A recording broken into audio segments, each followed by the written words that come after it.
Assalamualaikum warahmatullahi wabarakatuh. Saya Farida Intan Arohin, CGP Angkatan 7 SLB Negeri Jember, Kabupaten Jember. Berikut adalah aksi nyata modul 1.4 Budaya Positif. Berikut adalah proses pembentukan keyakinan kelas di kelas 9B, disabilitas rungu. Assalamualaikum warahmatullahi wabarakatuh. Oke, masih semangat? Sudah makan? Sudah. Tadi sudah istirahat? Oke. Sudah sholat? Oke. Sekarang anak-anak mau belajar. Kita akan membentuk keyakinan kelas. Apa? Oke, keyakinan kelas. Oke, sebentar ya. Tempel dulu. Lihat ya. Ini.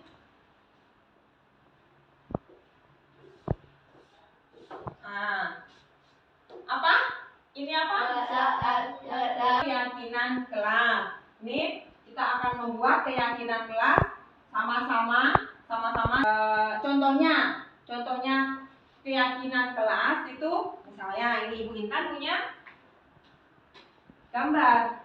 Ada ini, lihat gambar sedang duduk di kelas.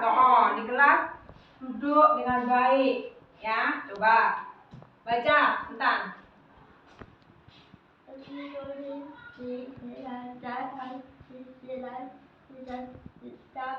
Oke, mengikuti kegiatan pembelajaran di kelas dengan tertib. Ya, anak-anak kalau belajar harus baik, harus duduk yang baik ya. Gak boleh ngobrol-ngobrol gitu.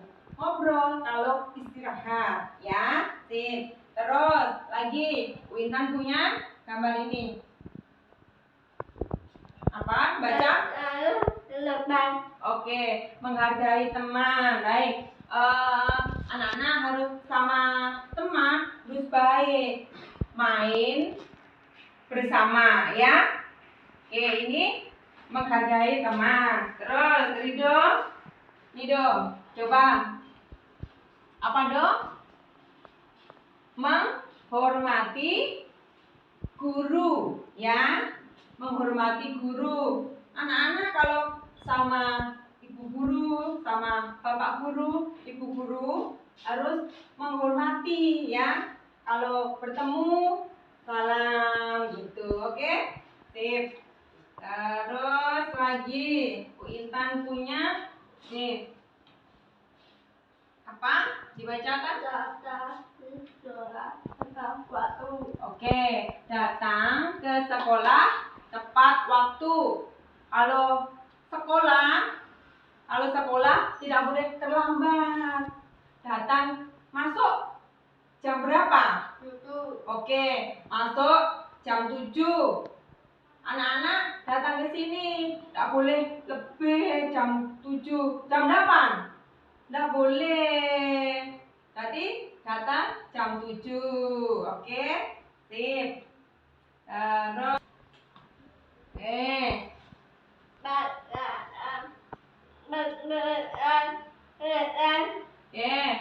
kebersihan kelas. Semuanya kan sudah ada piket ditulis. Nurisa, piket hari Senin. Hari Senin Nurisa nyapu sampai di sekolah. Nurisa nyapu. Terus hari Selasa Intan piket. Nyapu Intan hari Selasa ya. Rido, soalnya piketnya hari Rabu. Terus nyapu gitu ya, Dok? Ya. Oke, sip. Itu. Nah, memakai apa tuh, Tan? Oke, memakai seragam sekolah sesuai jadwalnya. Kalau hari Senin pakai baju apa? Biru dan putih ya. biru dan putih. Terus hari Selasa. Biru, putih. Oke, biru, putih. Kalau Rabu dan Kamis apa? Nah, namanya itu alma mater. Ya, alma mater. Hari apa? Pakai alma mater? Rabu dan Kamis. Kalau hari Jumat pramuka yang warna coklat ya. Kalau anak-anak pas olahraga juga pakai baju olahraga ya. Harus memakai baju sesuai dengan jadwalnya. Baik, sekarang silakan Intan tempel di sini. Keyakinan kelas kita tempel, dibuka terus ditempel. Oke, terus nuliskan.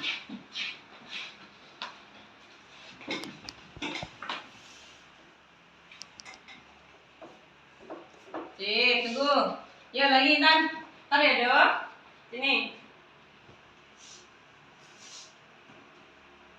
Ayo, tempel lagi. Ini keyakinan kelas kita. Ya, tempel di situ. Sip. Lagi. Sudah dong, udah dibuka.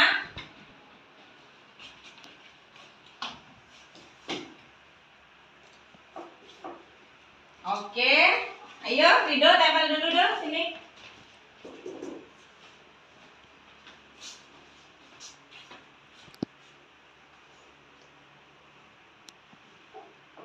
Sip, bagus. Ayo, Intan tempel dulu.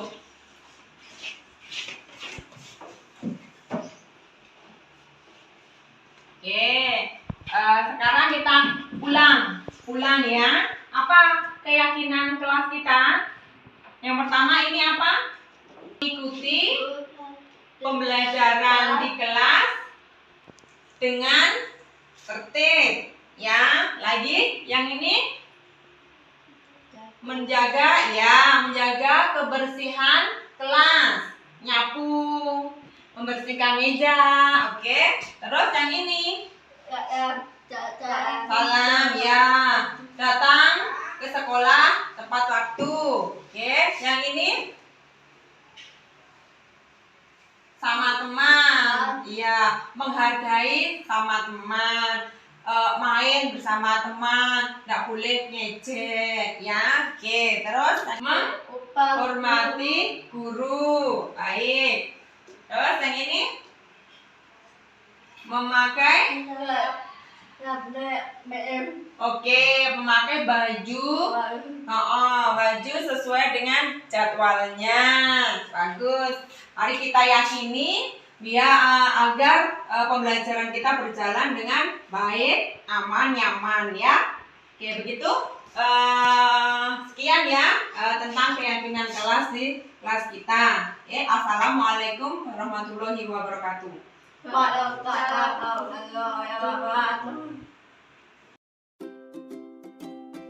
Diseminasi budaya positif.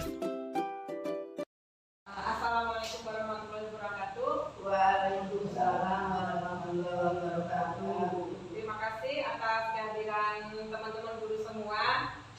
Di sini saya akan menyampaikan diseminasi budaya positif dari tugas saya sebagai calon guru penggerak angkatan 7. Langsung saja. Budaya positif.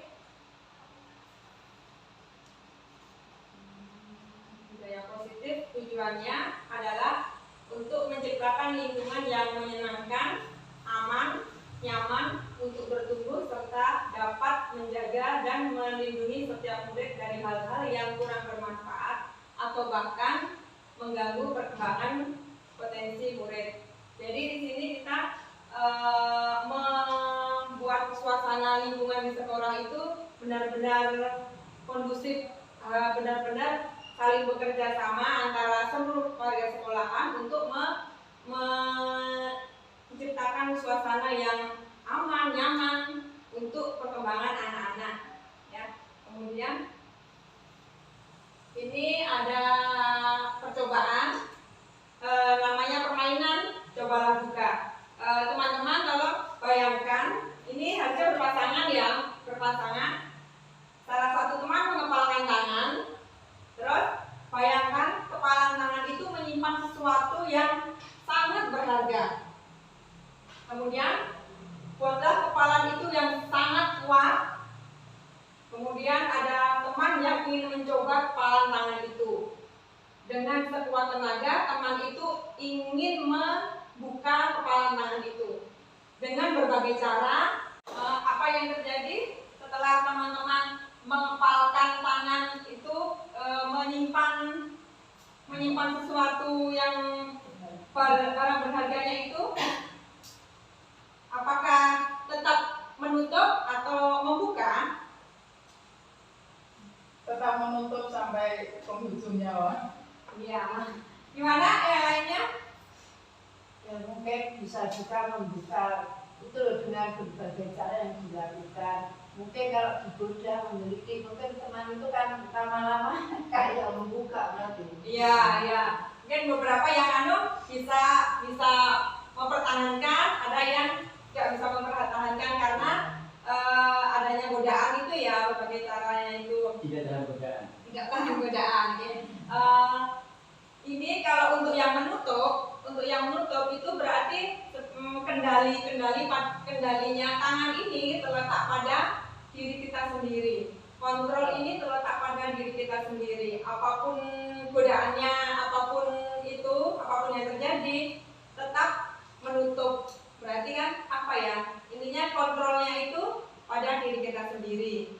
Kalau yang membuka, kemungkinan dia tidak bisa mengontrol diri. Oke. Sekarang kita masuk ke teori kontrol oleh Dr. William Glasser. Di sini ada 4 teori kontrol. Yang pertama, ilusi guru mengontrol murid. Yang kedua, ilusi bahwa semua penguatan positif, efektif, dan bermanfaat.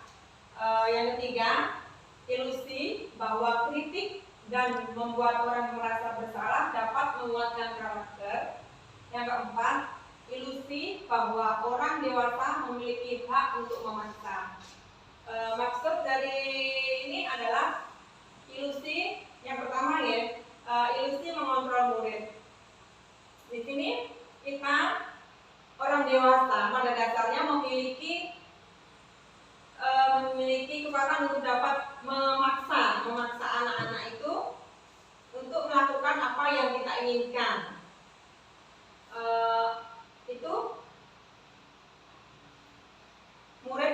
Sebenarnya murid itu memilih melaksanakan apa yang kita paksakan itu berdasarkan mengizinkan bahwa dirinya dikontrol oleh guru. Seperti itu. Yang kedua, ilusi bahwa semua penguatan positif, efektif, dan bermanfaat. Penguatan positif atau pembujukan ini adalah bentuk-bentuk kontrol kita kepada anak-anak. Misalnya, kamu bisa ya, kamu harus bisa melakukan ini, kamu harus datang tepat waktu. Seperti itu penguatan positif. Kemudian yang ketiga, ilusi bahwa kritik dan membuat orang merasa bersalah dapat menguatkan karakter. Di sini menggunakan kritik dan rasa bersalah untuk mengontrol murid itu menuju pada identitas gagal. Ini contohnya, yaitu membuat orang bersalah. Misalnya ada kasus, misalnya anak itu datang terlambat, kemudian dia kenapa kamu terlambat gitu kan? Itu berarti kamu sudah bersalah. Dia dititik beratkan pada kesalahannya itu bisa malah karakternya yang sering terlambat itu jadi malah menebal gitu, jadi lebih kuat. Kemudian yang keempat, ilusi bahwa orang dewasa memiliki hak untuk memaksa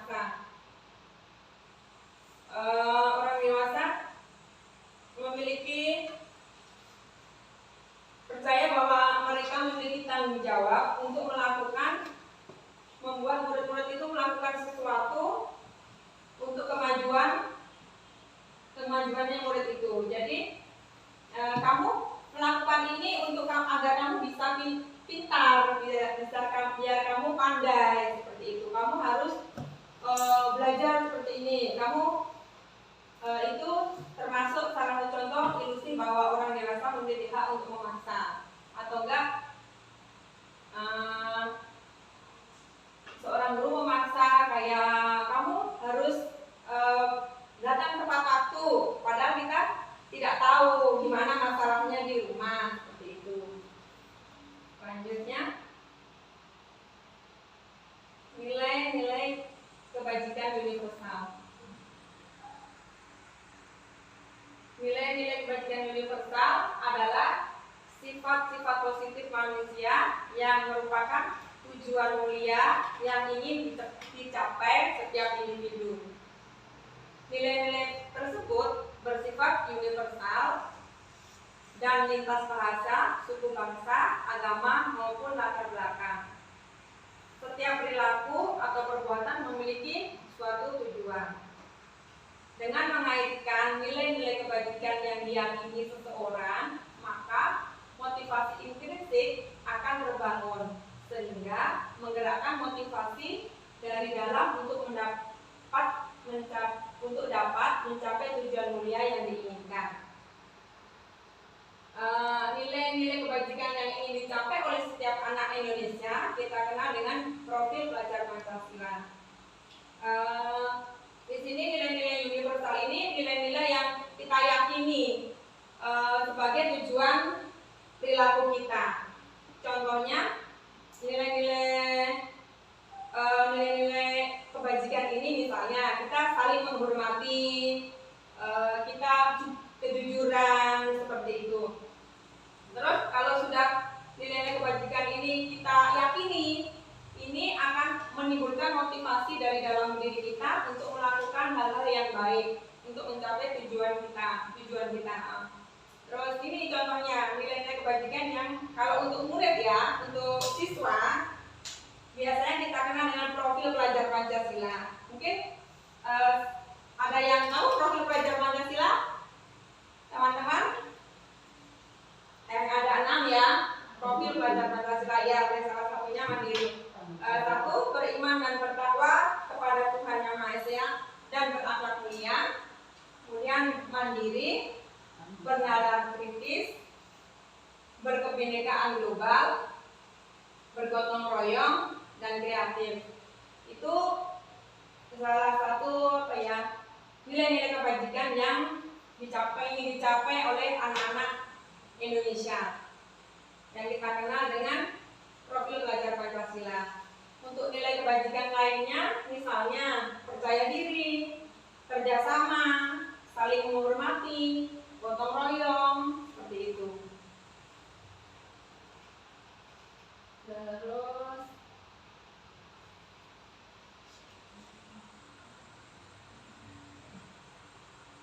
motivasi perilaku manusia.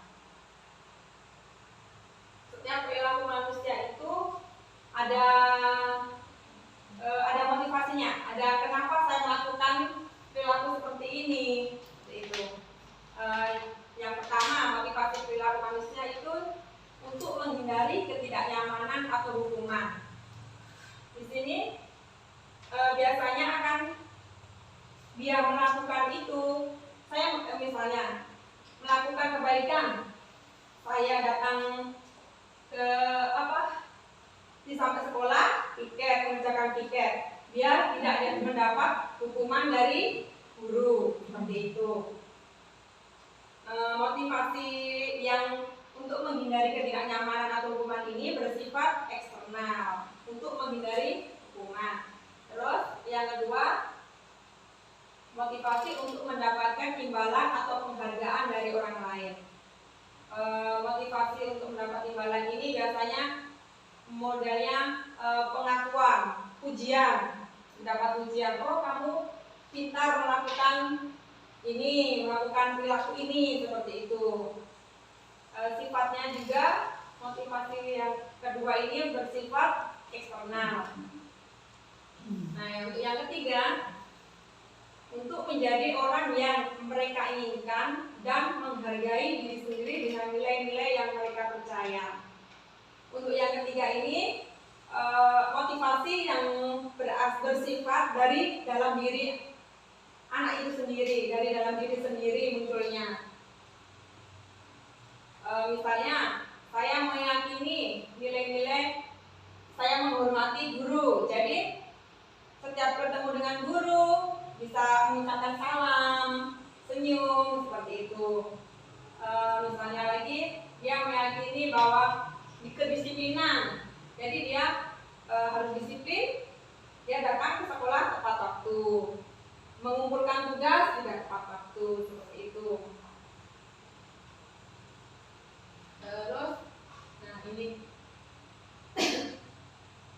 menurut teman-teman, dari ketiga motivasi tadi yang disebutkan di atas, manakah yang paling banyak mendasari perilaku murid-murid di sekitar kita? Motivasi yang apa? Menghindari hukuman kayaknya. Menghindari hukuman ya. Iya, masih tahap ke ya, untuk menghindari hukuman agar tidak ditegur gurunya, tidak ditegur sama gurunya, atau disuruh apa gitu ya. Betul, lebih ke itu. Atau selanjutnya hukuman dan penghargaan.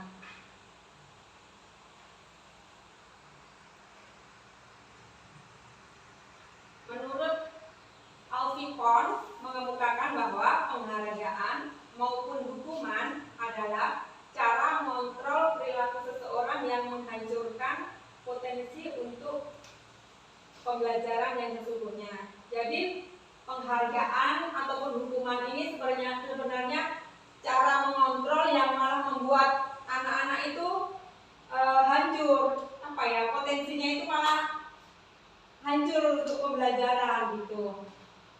Nah, terus ini ada pengaruh-pengaruhnya, pengaruh penghargaan, pengaruh jangka panjang, jangka pendek, penghargaan yang membuat menjadi lebih tidak efektif, penghargaan yang merusak hubungan. Ini kalau penghargaan merusak hubungan itu misalnya ada murid satu kelas, satunya dikasih penghargaan, oh kamu bagus. Nah, ini akan menimbulkan iri dari teman-temannya. Itu yang terus iri, jadinya dia benci sama teman yang dikasih penghargaan. Itu salah satu contohnya untuk penghargaan yang merusak hubungan. Kemudian penghargaan mengurangi ketepatan, penghargaan menurunkan kualitas, penghargaan mematikan kreativitas. Ini kadang-kadang itu kalau sudah tahu penghargaannya, misalnya hadiahnya itu nggak seberapa, malah dia nggak hadiahnya cuma sedikit, jadinya tidak bisa berkreasi anak-anak gitu. Kemudian penghargaan mengurangi motivasi intrinsik. Selanjutnya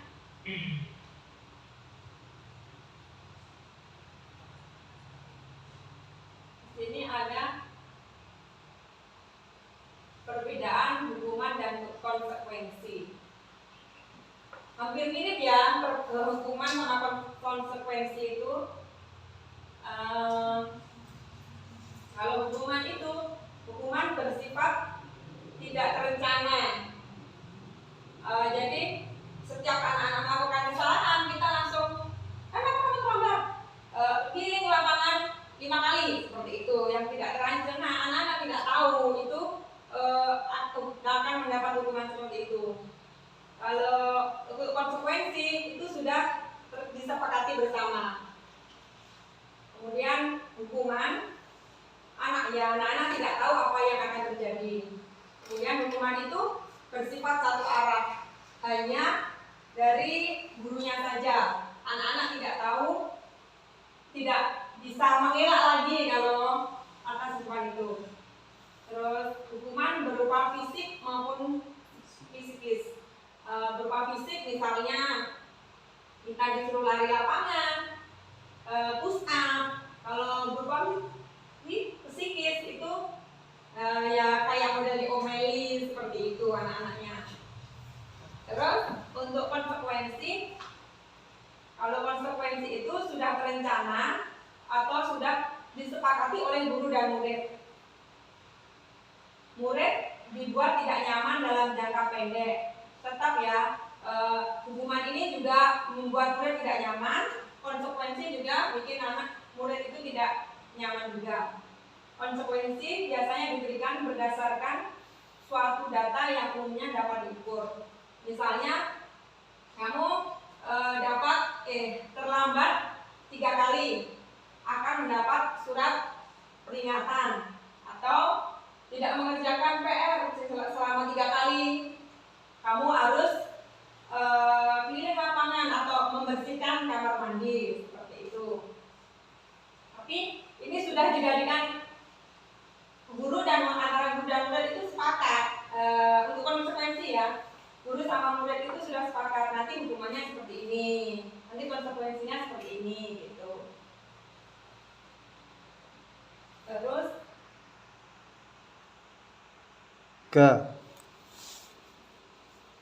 oke, kita selanjutnya ini ada restitusi. Restitusi adalah proses menciptakan kondisi bagi murid untuk memperbaiki kesalahan mereka, sehingga mereka bisa kembali pada kelompok dengan karakter yang lebih kuat. Restitusi, ya. Proses menciptakan kondisi bagi murid untuk memperbaiki kesalahan mereka, sehingga mereka bisa kembali pada kelompok mereka dengan karakter yang lebih kuat. Ini sifat-sifat restitusi.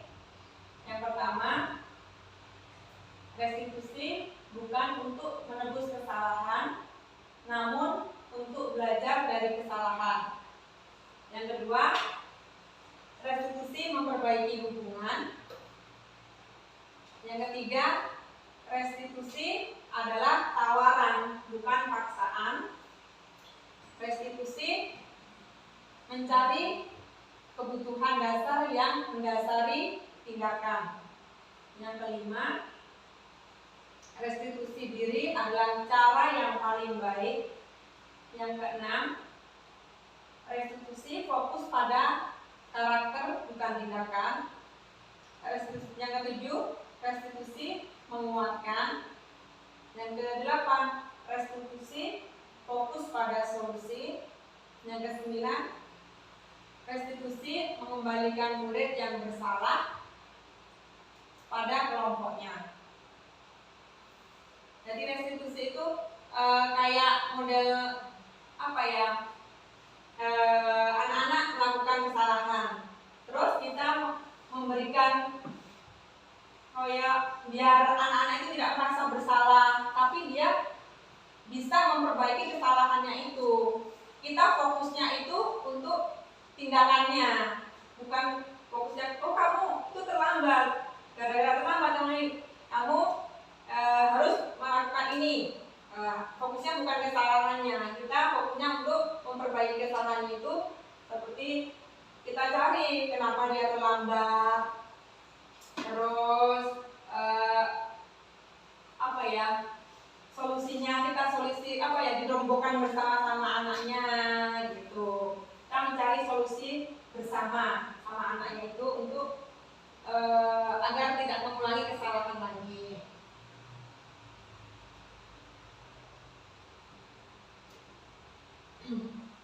Selanjutnya, keyakinan kelas. Keyakinan kelas adalah nilai-nilai kebajikan universal yang disepakati bersama di kelas dan dijadikan acuan untuk melakukan kegiatan sehingga membentuk kebiasaan-kebiasaan positif di kelas. Jadi keyakinan kelas ini adalah nilai-nilai kebajikan universal yang di depan tadi, seperti kedisiplinan. Kita meyakini sama-sama satu kelas. Keyakinan kelas kita adalah disiplin. Gitu. Kita ini tahapannya tahapan menciptakan program kebajikan kelas. Keyakinan kelas itu. Yang pertama, melihat daftar nilai-nilai kebajikan yang telah disusun bersama. Jadi kita di dalam kelas kira-kira nilai-nilai ini. Kemudian tentukan nilai kebajikan yang ingin dijadikan perhatian utama di kelas Anda. Curah pendapat kelompok. Nah, setelah itu sudah menyusun semuanya, mana yang disepakati, nilai-nilai kebajikan yang disepakati bersama. Misalnya saling menghormati, berarti menghormati guru, contoh sikapnya. Kemudian datang ke sekolah tepat waktu, itu nilai kebajikannya disiplinan. Kemudian sempurnakan beberapa daftar nilai-nilai kebajikan yang utama, bahas kembali dalam kelompok utama. Kemudian buat keyakinan kelas dan ditempel di tempat yang mudah dilihat. Kalau sudah kita menyepakati antara guru dan murid di kelas itu, kita kemudian kita bikin semenarik mungkin, seperti kayak jadwal-jadwal pelajaran itu, kemudian ditempel di kelas. Jadi dengan mudah anak-anak bisa membacanya. Nanti ditempel di situ fungsinya untuk mengingatkan kalau misalnya anak-anak melakukan kesalahan, ini loh keyakinan kelas yang sudah kita sepakati bersama. Jadi untuk mengingatkan anak-anak kembali kalau ini keyakinan kelas yang sudah disepakati. Kemudian ini ada peraturan dengan nilai kebajikan yang dituju. Peraturannya, kembalikan barang di tempatnya. Nilai kebajikannya kira-kira apa ya? Misalnya nilai kebajikan itu kembalikan barang ke tempatnya. Disiplin, Istiqomah ya, Bang. Kan masuk di IP 5 tadi ya. Profil pelajar boleh. Anda bisa selainnya itu juga nggak apa-apa. Kembalikan barang ke tempatnya. Mungkin lebih ke kayak tanggung jawab, bisa nilai kebajikan yang dituju. Kemudian untuk dilarang mengganggu orang lain. Toleransi bisa. Terus untuk jadi setelah 15 menit sebelum pembelajaran dimulai, berarti nilai kebajikannya disiplin.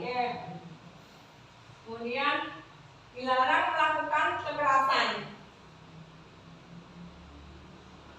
Nilai kebajikannya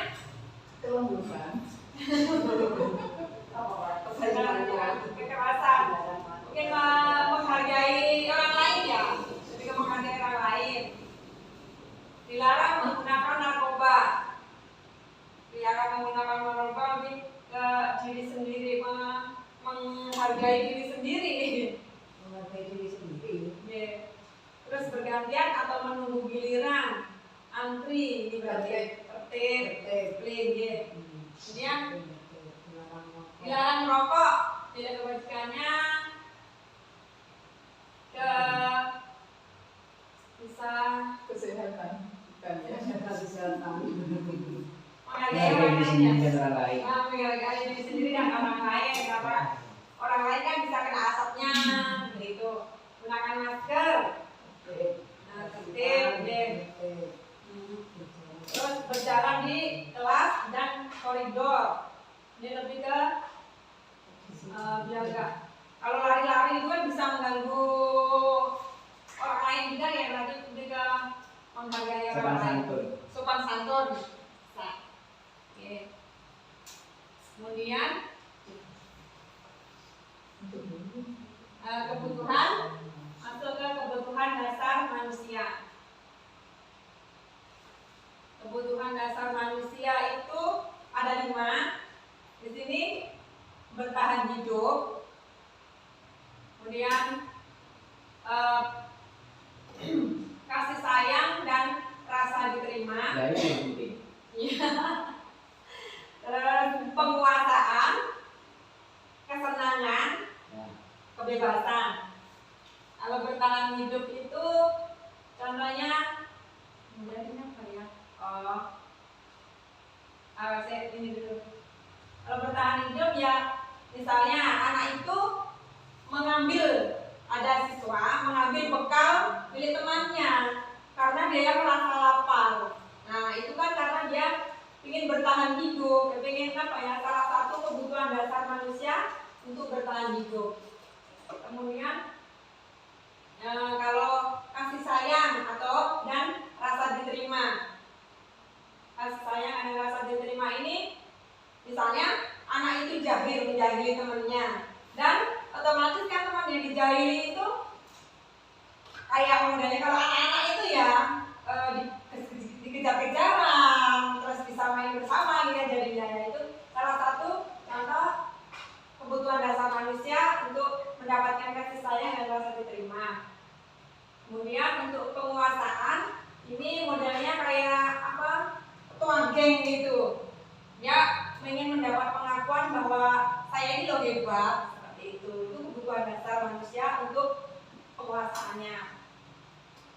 Untuk kesenangannya, contohnya kalau misalnya main bersama teman-temannya, dia bisa ketawa, bisa gembira, itu salah satu kebutuhan dasar manusia untuk kesenangan. Terus kebebasan, dia contohnya kasusnya itu dia mengakan bosan dengan makanannya teman bekal makan yang dibawa dia itu saja yang dibekali orang tuanya. Kemudian dia mencoba mencicipi makanan dari teman-temannya. Itu dia memiliki kebutuhan dasarnya bebas pengen mencicipi yang lainnya, seperti itu kebutuhan dasar ya, kebutuhan dasar manusia. Nggak boleh gitu. Ini ada contoh kasus yang ada contohnya. Tahun ini Dimas genap berusia 17 tahun. Dia senang sekali ketika ayahnya mulai mengajarkan cara menyetir mobil. Setiap akhir pekan, ia berlatih menyetir. Ia terlihat senang sekali berlatih sampai akhirnya ia bisa menyetir mobil dengan baik dan benar. Ketika ibunya bertanya pada Dimas, apa yang membuat dia ingin bisa menyetir mobil? Ketika jawaban Dimas adalah seperti ini, kebutuhan apa yang terpenuhi? Nah, di sini ada jawabannya juga. Aku merasa bangga dan keren. Nah, itu salah satu jawaban dari kebutuhan manusia tentang penguasaan. Kemudian untuk jawaban Dimas yang biar bisa jalan-jalan, naik mobil sama teman-temanku. Nah, itu merupakan salah satu kebutuhan dasar manusia untuk mendapat kasih sayang dan rasa diterima. Aku senang bisa pergi ke tempat-tempat yang aku suka. Itu contoh kebutuhan dasar kebebasan. Menyetir mobil itu seru. Itu juga untuk contoh kebutuhan dasar manusia, kesenangan. Kalimat-kalimat seperti itu ya. Kemudian ini ada 5 posisi kontrol yang direstitusi. Nah, restitusi tadi kan ada restitusi tadi proses menciptakan kondisi bagi murid untuk memperbaiki kesalahan.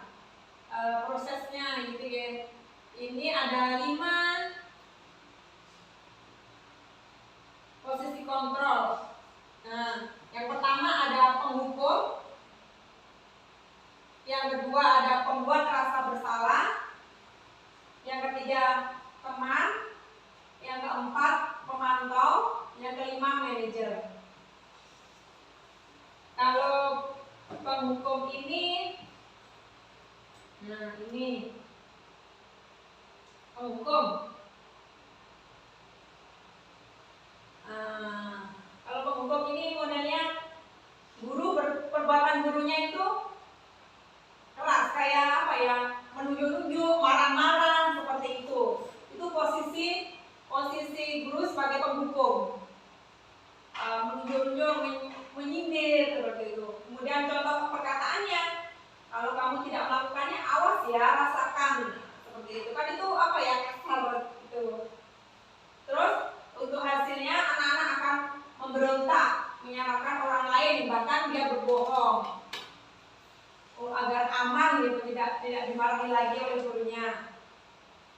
Kemudian murid meletakkan guru di luar yang berkualitas. Murid berkata, ah biarkan saja, nanti juga marah-marah lagi. Dampak pada murid akan mengulangi kesalahan lagi. Sekarang untuk pembuat rasa bersalah, posisi guru membuat rasa bersalah.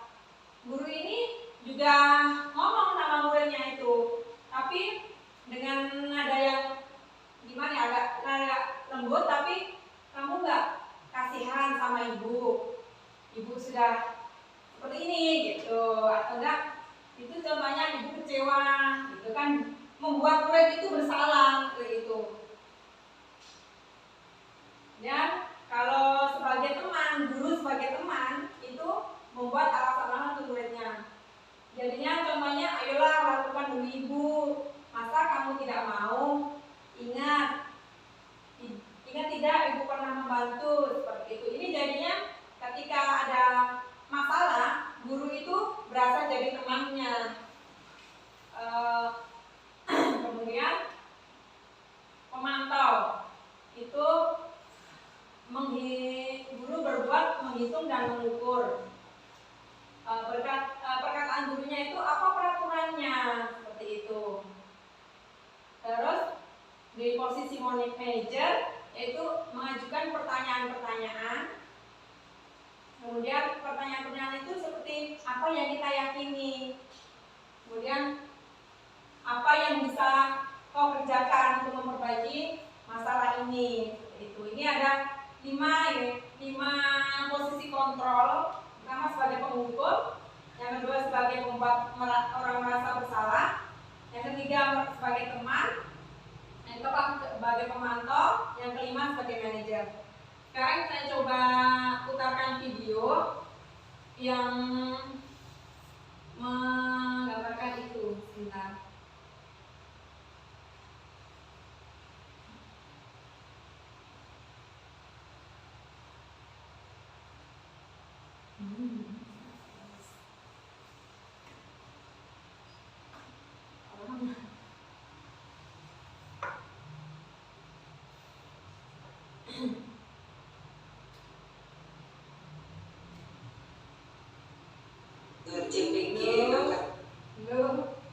Lain lah.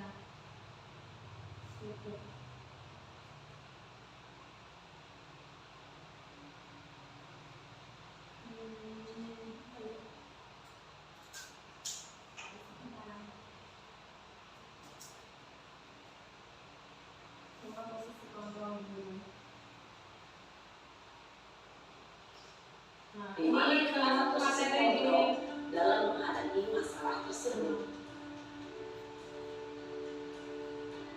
Ini langsung ke videonya. Ini di posisi penghukumnya.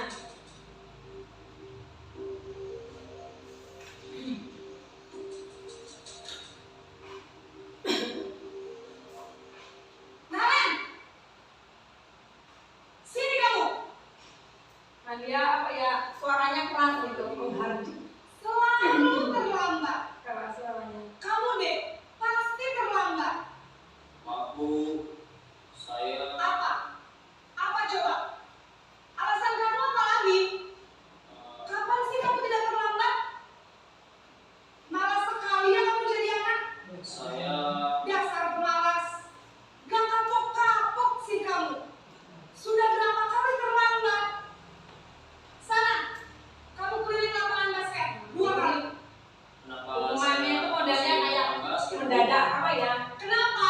Tidak Kamu terduga, apa, Ibu? tidak terencana. Berani-beraninya jawab.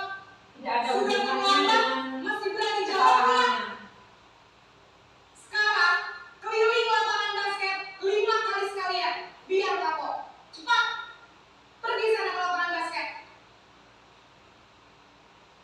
Posisi penghukum biasanya berbicara dengan nada tinggi, menghardik, menunjuk-nunjuk, menyakiti, dan menyindir.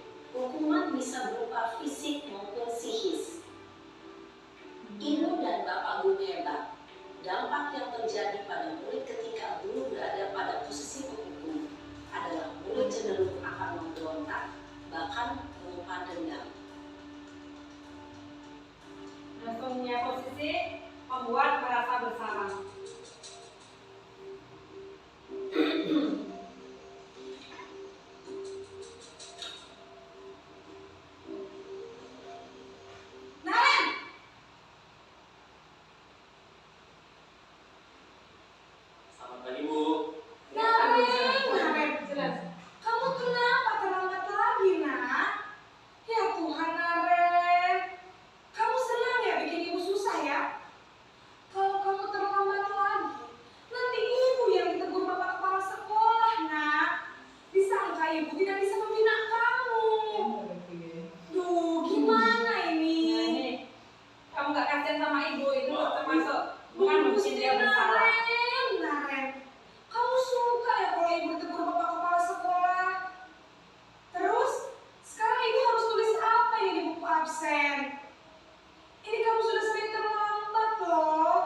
Maaf Bu, maaf sekali. Dia jadi merasa Ya bersalah. sudah, lain kali jangan bikin ibu susah lagi anak ya. Ibu tidak akan kuat lagi kalau kamu begini terus. Bisa jantungan kalau ibu tegur bapak kepala sekolah. Sana cepat kelas. Maaf ya Bu, maaf sekali. Posisi pembuat rasa bersalah berbicara dengan nada tenang, cenderung lembut, namun kata-kata yang diutarakan membuat murid merasa menjadi orang yang gagal, memandang buruk dirinya sendiri, merasa tidak berharga, dan tidak sanggup membahagiakan orang lain. Ketika guru mengambil posisi pembuat rasa bersalah, murid akan menganggap dirinya yang bersalah dan ia akan menyimpan emosi negatif tersebut di dalam dirinya. Kemudian ini untuk posisi teman, posisi guru sebagai teman.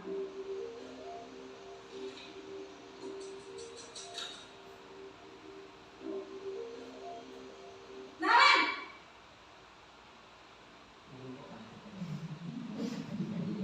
Selamat pagi Bu. wah sudah jam berapa ini nak? Obrolannya lebih santai gitu ya. Sayang. Iya Bu, Santai. habis ibu saya lupa bangunkan saya Bu.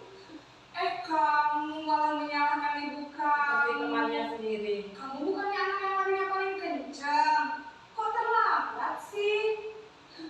Iya Bu, saya memang lambat bangun tadi. Jadi biarpun saya lari kencang, tetap gak kekejar Bu. Ya sudah sana. Nanti lain kali larinya lebih kencang lagi ya. Biar gak terlambat lagi. Bikin seneng ibu. Demi ibu. Bisa kan? Bisa lah Bu. Ya sudah sana masuk kelas. Ibu beresin urusan absen kamu. Kamu ini ada-ada saja. Dalam posisi teman, guru berbicara dengan nada suara ramah, akrab, cenderung bersenda gurau untuk menjaga suasana tetap santai. Murid akan merasa senang, aman, dan akrab dengan guru. Identitas yang tercipta adalah identitas sukses atau berhasil. Namun, perlu diingat, karena ini masih dorongan eksternal. Kalau dari apa ya, posisi guru sebagai teman itu kelemahannya itu kalau manutnya hanya sama guru itu biasanya. Kalau sama guru yang lain udah biasa apa, nggak manut lagi seperti itu. Sekarang masuk ke posisi pemantau atau monitor.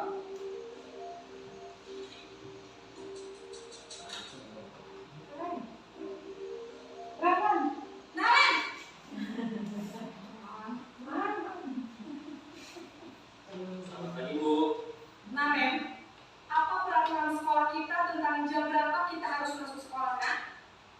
Kita harus di sekolah jam 7 Bu. Iya betul, sekarang sudah jam 7.20. Naren sudah tahu konsekuensinya jika terlambat hadir. Paham Bu, saya harus tinggal kelas pas jam istirahat selama 20 menit. Iya benar, konsekuensinya demikian. Jadi nanti jam 9.30 pas istirahat, kamu harus tinggal di kelas, kerjakan tugas tambahan untuk ketinggalan kamu. Ya? Sudah disepakati bersama. Posisi pemantau mengandalkan penghitungan atau data untuk mengontrol murid.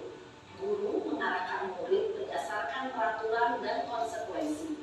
Seorang pemantau menunjukkan bahasa tubuh dan ekspresi wajah yang datar dan cenderung formal. Kemudian ini posisi sebagai manajer.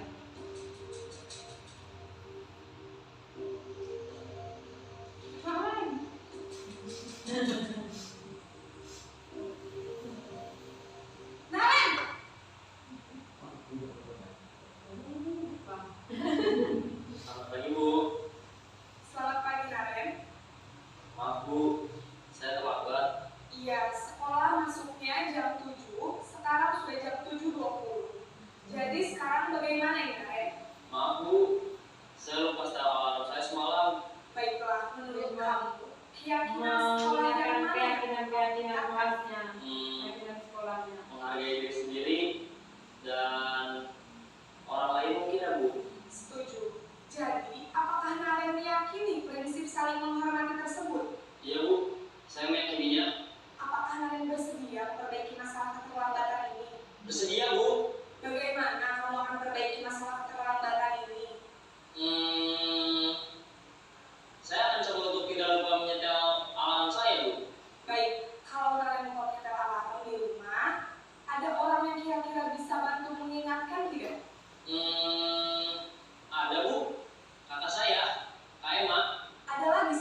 mulai setel alarm kapan nih, Naren? Setelah pulang sekolah, akan segera saya lakukan. Baik, jadi Naren akan setel alarm untuk bangun besok pagi dan akan diingatkan oleh kakak dan ibunda Naren ya. Ada lagi yang mungkin perlu dilakukan Naren agar tidak terlambat bangun lagi? Tidak ada, Bu. Baik Naren, terima kasih untuk kerjasama kamu. Sekarang kamu perlu kembali ke kelas untuk belajar. Baik, Bu. Terima kasih. Posisi manajer adalah posisi kontrol yang disarankan untuk membimbing murid memiliki sikap disiplin yang positif, yaitu murid yang mandiri, bertanggung jawab, dan dapat memecahkan masalah. Tujuan dari posisi ini adalah agar murid dapat berefleksi atas tindakannya. Guru akan dengan tulus memberikan pertanyaan-pertanyaan bermakna, sehingga membuat murid dapat belajar dari kesalahannya dan mencari sebuah solusi untuk menyelesaikannya. Ibu dan Bapak guru hebat, setelah mengamati adegan kelima posisi kontrol tadi,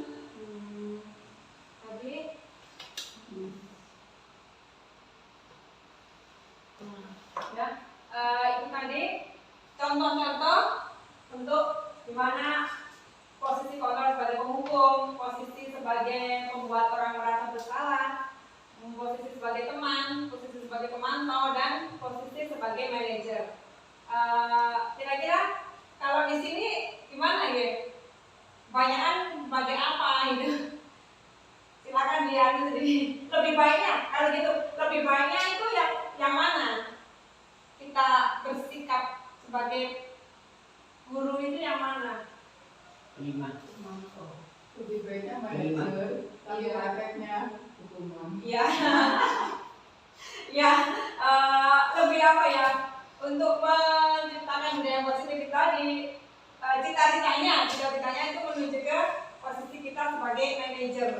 Jadi mengajukan pertanyaan-pertanyaan dulu, yang pertanyaan bermakna gitu ya, terus kita mengingatkan tentang keyakinan kita apa yang sudah disepakati bersama, seperti itu. Nah, tapi kalau saya sendiri masih kadang-kadang jadi teman, kadang-kadang sebagai penghukum gitu ya. Lihat kondisi. Lihat kondisi, ya. Masih berusaha untuk menuju ke manajer. Seperti itu. Buku ya. Terus ini ada segitiga restitusi. Yaitu di sini adalah kayak model tahapan-tahapan kita melakukan restitusi. Yaitu ada tahapannya. Yang pertama itu menstabilkan identitas.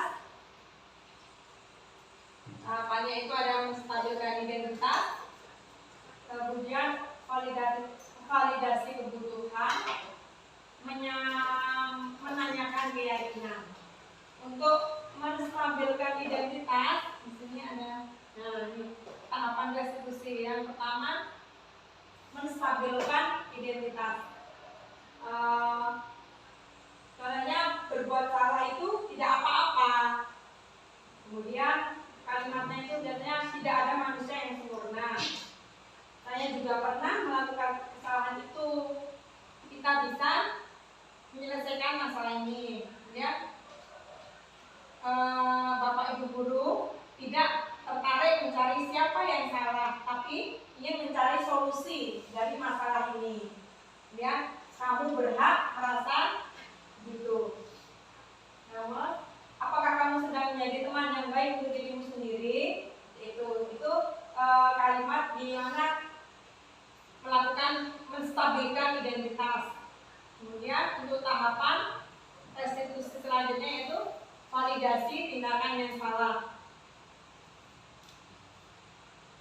Ini untuk kalimatnya biasanya, padahal kamu bisa melakukan yang lebih buruk dari ini ya. Kamu pasti punya alasan mengapa melakukan ini. Kamu pasti bangga pada dirimu karena kamu telah melindungi sesuatu yang penting buat kamu.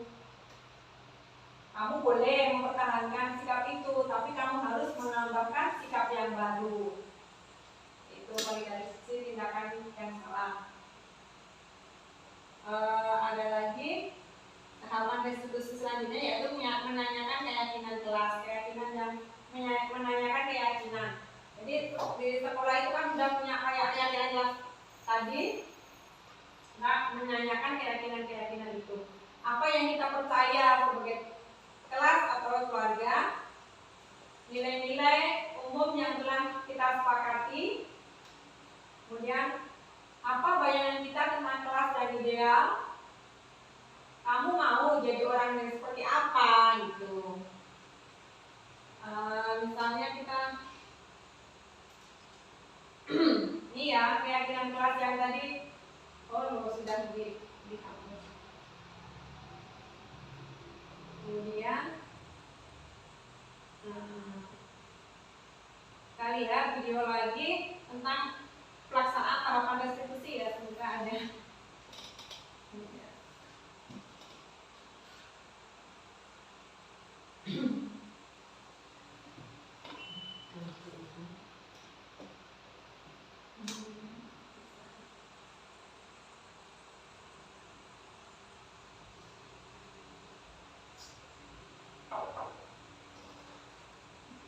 Tahapan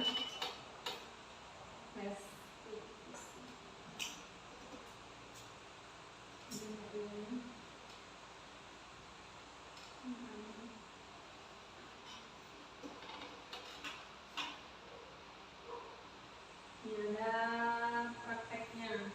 Kita yakini. 2.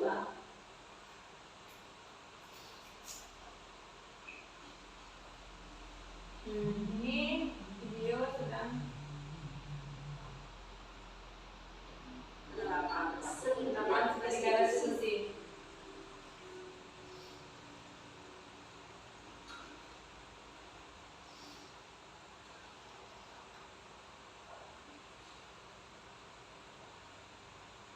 Siap, Sarah. Sudah lama nggak ketemu Sarah? Kenapa hari dari di sini? Kesel Pak, kesel banget. Masa aku dikatain tukang fitnah Pak? Jadi aku marah kan? Aku udah dikatain di depan kelas. Kesel banget. Oh begitu. Ya pasti kamu marah dan kesal.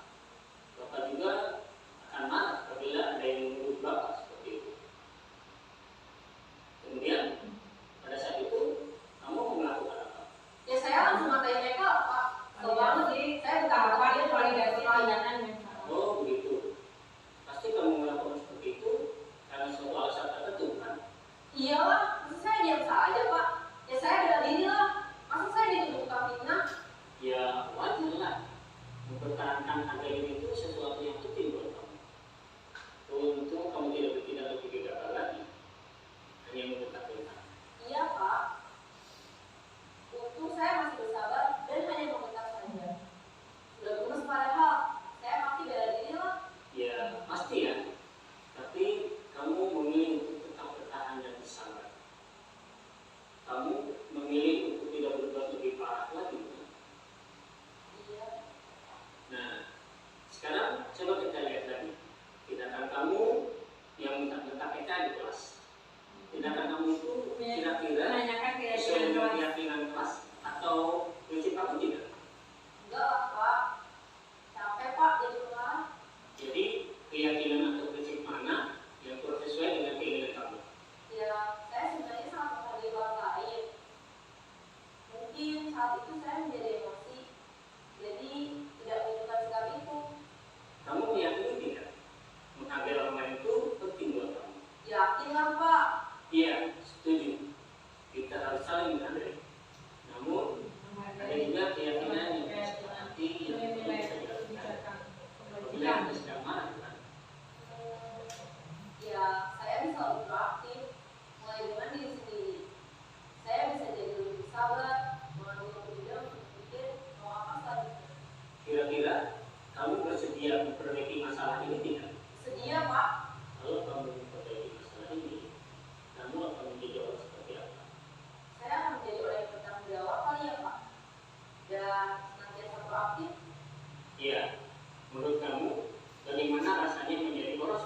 Itu salah satu penerapan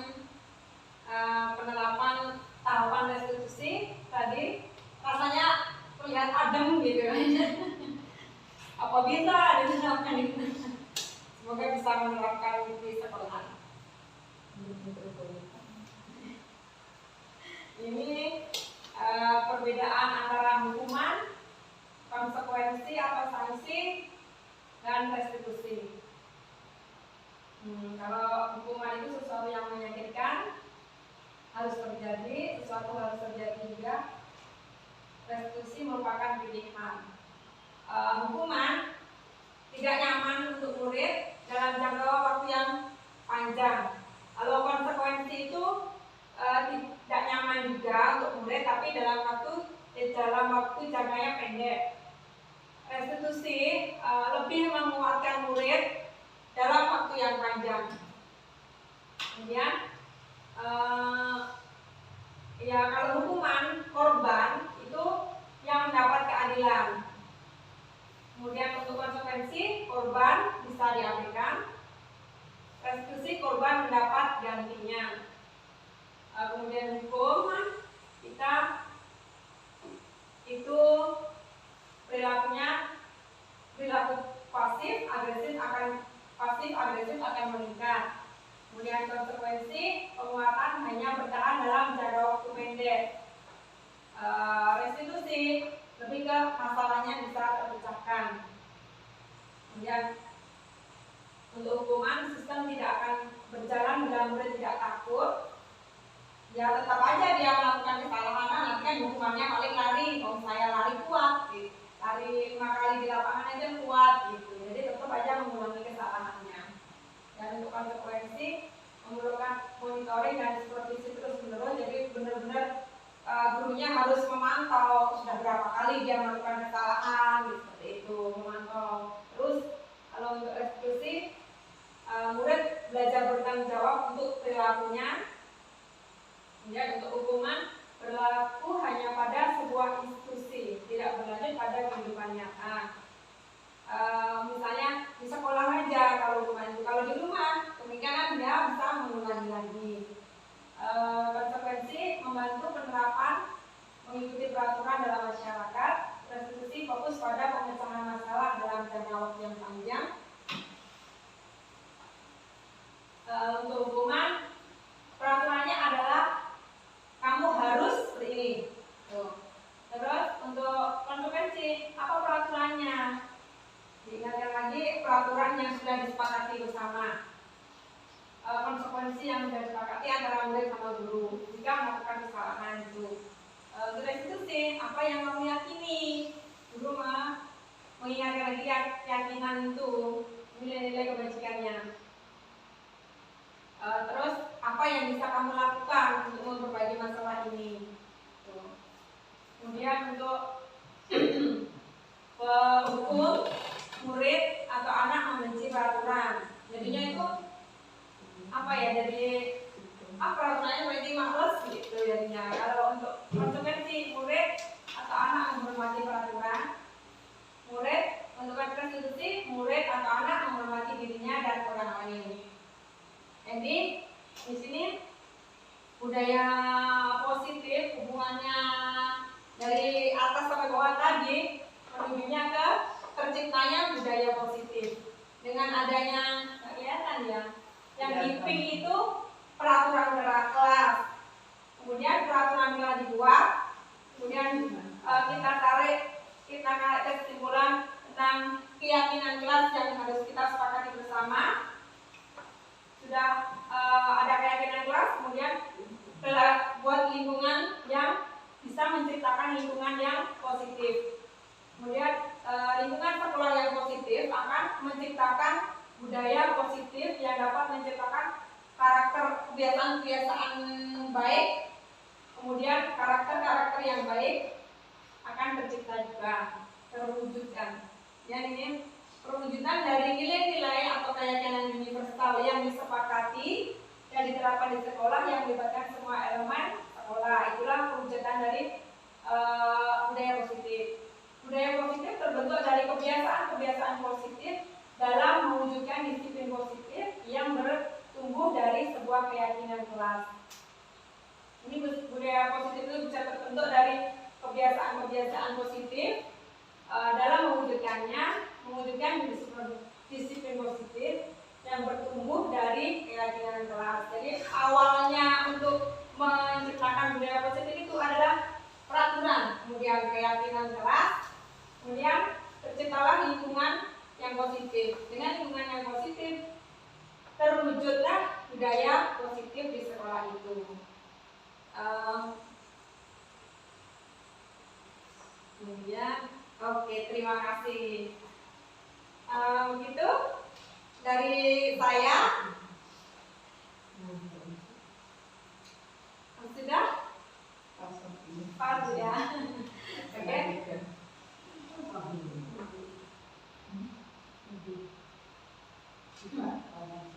Mau ada pertanyaan? Yang teori kontrol tadi.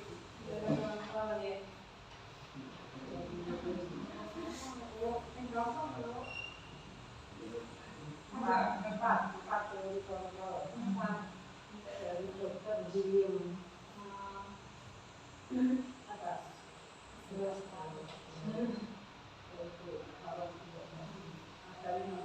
Teori kontrol ya.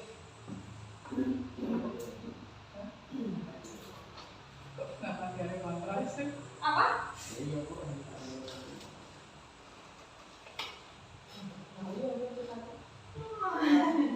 Teori kontrol ini dari dokter William Besar apa bisa diterapkan gitu kayaknya? Teori kontrol ini Bu apa ya? Cuma apa ya Bu? Bukan penerapannya gitu. Enggak. Kayak contoh perilaku, terus kira-kira orang itu jadi seperti ini tuh sikapnya itu ilusi guru mengontrol murid. Kayak misalnya saya memaksa murid itu berarti kan guru yang mengontrol murid gitu, seperti itu. Terus ini kan yang berhubungan sama yang mengepal tadi, berarti kan ini. Terus ilusi bahwa semua penguatan positif teorinya ini.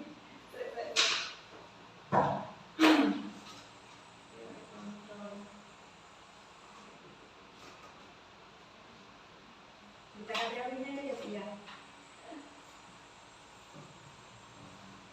Berarti itu tidak diterapkan di situ. Ya.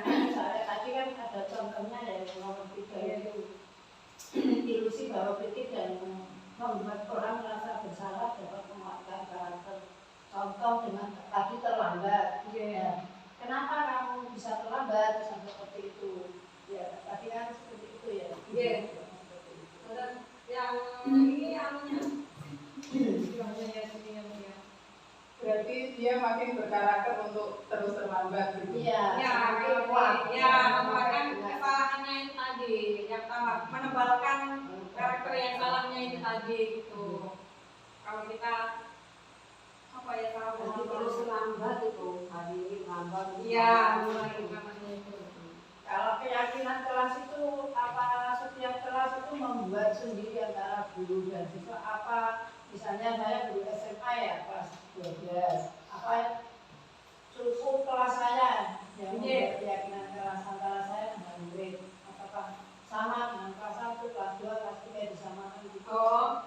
Keyakinan kelas itu berbeda-beda Bu. Kelas saya itu sama kelasnya Bu Kapten itu berbeda. Ya tinggal kesepakatan bersama anak-anak itu pengen memiliki dirinya itu seperti apa gitu loh Bu. Lingkungannya disiplin, berarti kalau disiplin apa sepakatnya gitu.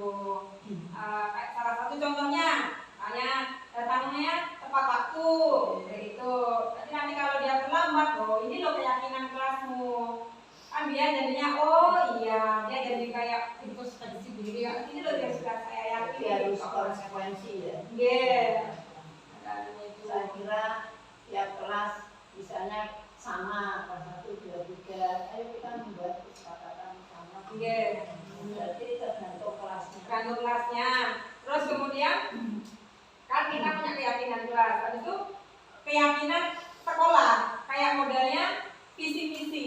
Maksudnya ke visi misi kayak keyakinan sekolah itu. Keyakinan sekolah kayak tata tertib.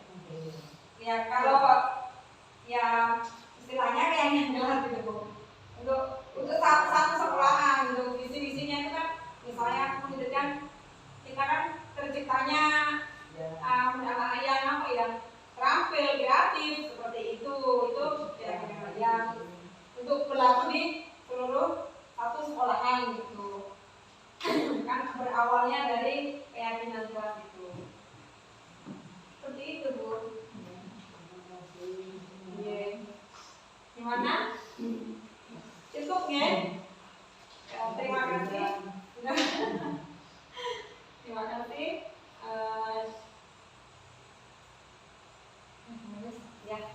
Terima kasih. Sekian materi yang dapat saya sampaikan. Semoga bermanfaat. Nanti kita bisa diskusi lagi di luar ruangan ini. Terima kasih atas kehadirannya teman-teman, guru semuanya. Selamat siang. Wassalamualaikum warahmatullahi wabarakatuh. Waalaikumsalam warahmatullahi wabarakatuh. Sekian, semoga bermanfaat. Terima kasih. Wassalamualaikum warahmatullahi wabarakatuh.